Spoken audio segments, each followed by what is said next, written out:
evening, I'm Keisha Butts with the CTV News Update. With the November election just 16 days away, tomorrow is an important deadline. Byron Scott has our story. I'm Byron Scott. We're talking about mail-in ballots. The deadline to apply for a mail-in ballot is Tuesday, October 20th. That's tomorrow. The application must be in the Board of Elections office by 8 p.m.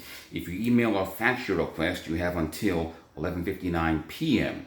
Now, county officials stress that you read and follow all the instructions to help ensure that your vote is counted. Now, for more information, you can go to Prince George's County, MD.gov. I'm Byron Scott. Back to you. Maryland health officials are reporting 497 new COVID-19 cases today. That brings the total number of confirmed cases to just over 136,000. 434 residents are currently hospitalized with the virus. 4 deaths were reported this morning. As we reported last week, a work group of State House delegates voted to repeal the Maryland Law Enforcement Officers' Bill of Rights. The law currently spells out the disciplinary process for police and gives officers accused of misconduct 5 days before they have to speak with investigators. But many say the controversial law protects police officers from being held accountable for questionable acts. Maryland was the first state to pass such a law back in 1974. Delegate Gabrielle Acevero says repealing the law could have a ripple effect on other states. And these protections make it even more difficult for us to not only hold corrupt cops accountable, but to root out problem cops as well. And I think the greatest threat to any good cop is a bad cop, and our job is to ensure that we're creating systems that are transparent, that are accountable, that have civilian oversight, and that provides the kind of justice that communities are calling for, but more importantly, more control, because communities should have a control over how public safety is administered in their communities. And the Law Enforcement Officers' Bill of Rights is an impediment to that. So if Maryland, the first state to pass it, were to repeal it, it would obviously send a ripple effect, because every other state that has followed suit in passing the Law Enforcement Officers' Bill of Rights will not only have a framework to work from, but also they will see that this is something that is possible. And repealing it means that we can really reimagine public safety, as we hear a number of people, to include elected officials, saying. Meantime, the Commission to Restore Trust in Policing is recommending police departments across Maryland begin using body cameras within 2 years and release some disciplinary records of officers. The recommendations are part of a final report expected later this year and are separate from police reform efforts underway in the General Assembly. Months of clogged phone and internet lines, unanswered emails, and website crashes have caused intense distress for people filing unemployment claims in Maryland. Maryland officials thought they had the unemployment bugs fixed when the online system was upgraded last month. But Delegate Jocelyn Pena-Melnick says lawmakers continue to get complaints from applicants on a regular basis. We have been getting so many emails, Patty, from people that are desperate. The governor failed to make the system work. The Secretary of Labor as well. The Beacon system was a disaster. They have a new system now, and we're getting complaints still. I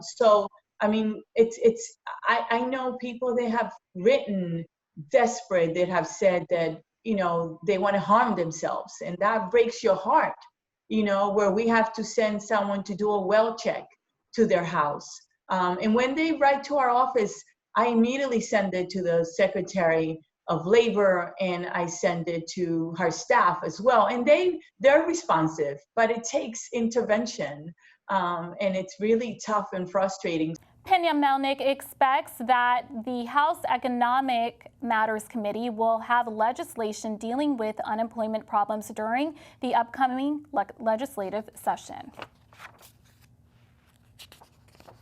County police are investigating a fatal pedestrian crash in Fort Washington. It happened around 7:30 last night in the 11,500 block of Old Fort Road.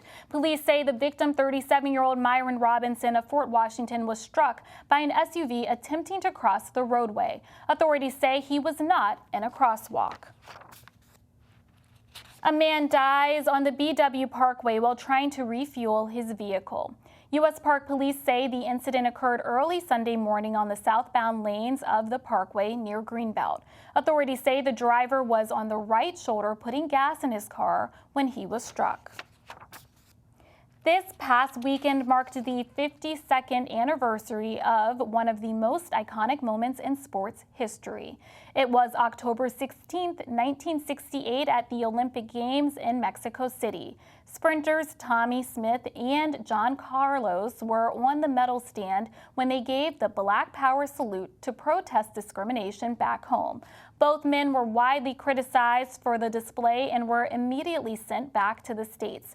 Smith tells CTV News that the need for athletes to protest discrimination, racism, and police brutality still exists. The bowed knee served basically the same principles other folks have been doing, especially in 1968 where it started, but the struggle continues and must be applied to a particular situation and love and not hate, equal and not separate. Both Smith and John Carlos continue to advocate for social justice. In other news, police have identified the victim in that fatal FedEx truck crash in Bowie. He's 28-year-old Brandon Fields. The incident happened on October 13th at Mill Branch Road near Route 301. Police say Fields was driving westbound on Mill Branch when he lost control of the truck and crashed. Anyone with information on the incident is asked to contact police.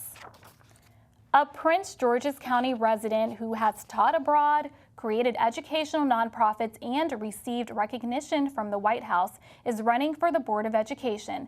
This is Shayla Adams Stafford. She is running for the Board of Education in Prince George's County in District 4. She received a master's in teaching from Duke University and developed the first women's studies curriculum in Durham public high schools.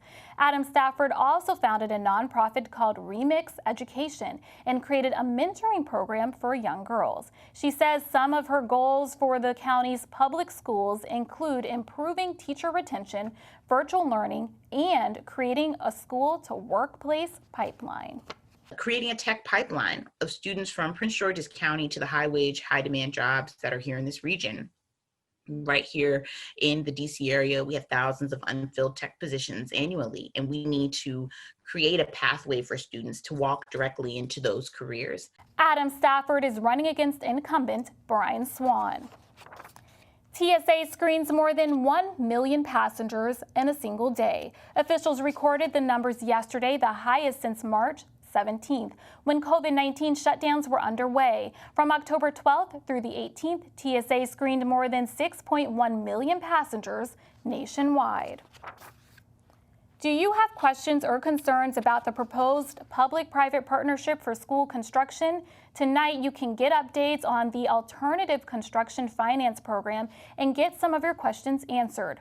Prince George's County Executive Angela Osterbrooks and school CEO Dr. Monica Goldson will host a telephone town hall this evening from 6 to 7 p.m. You can participate by calling 855-756-7520 and entering 67775 hashtag. Meantime, the Keep PGCPS Public Coalition is having a debriefing event afterward to discuss, challenge, and question the points made. The debrief takes place at 8 p.m. To stream it live, go to the website on your screen.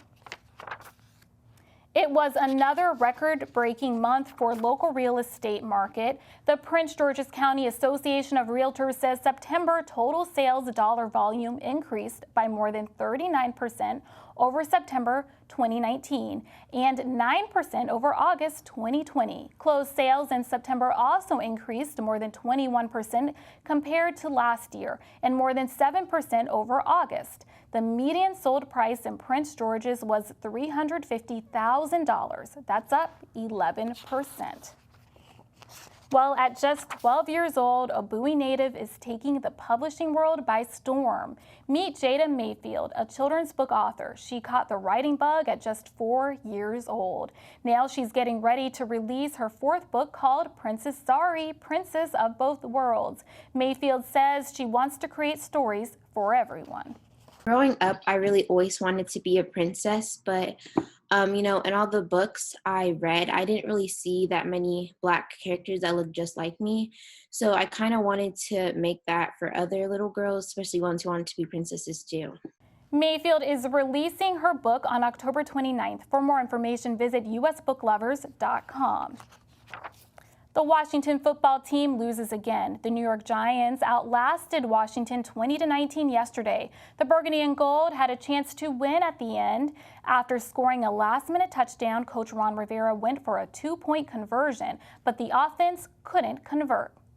Most of the head coaches that I know are the most competitive guys out there. And, there's a lot of coaches out there that would go for two, just had that attack mindset, knowing that we're coming out here to win the game. And, we trust Coach Rivera, and we're behind him in any decision that he makes. I want to win. I mean, at the end of the day, that's why. I mean, I like I said, I'm playing to win.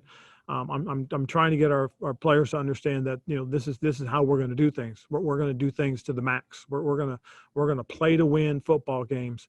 It's going to bug me because we lost. Ron wants to win just as much as anybody else, and the fourth down calls, the 2-point calls, it comes down to winning, and it comes down to making one play. And once you get a taste of winning, I mean, we had it in the first game, but once you get a taste, you don't want to lose it.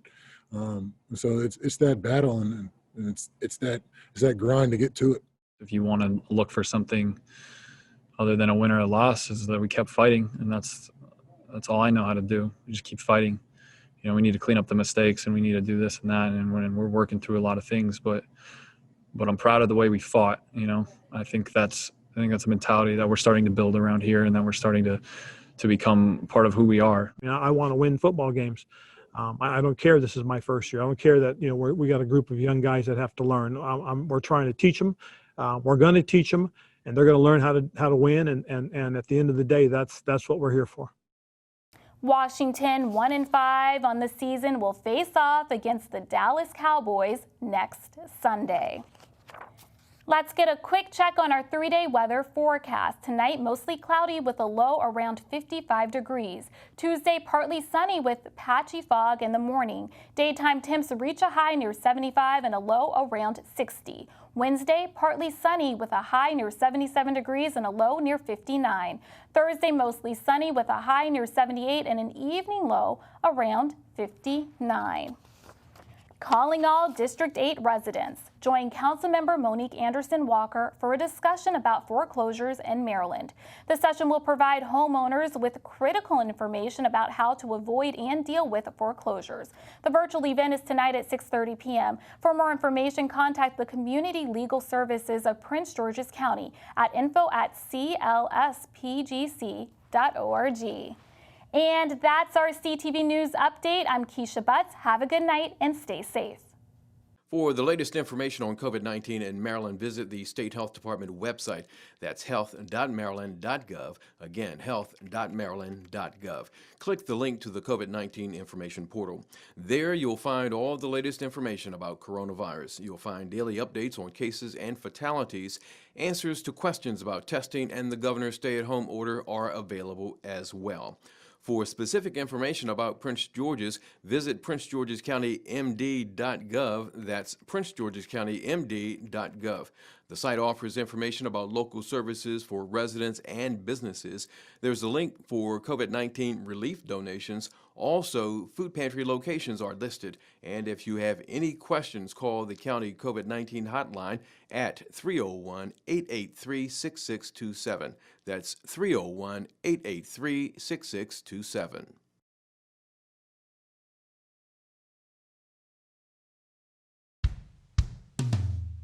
Hey world, I have a quick message. It's about safe driving. All right, let's go.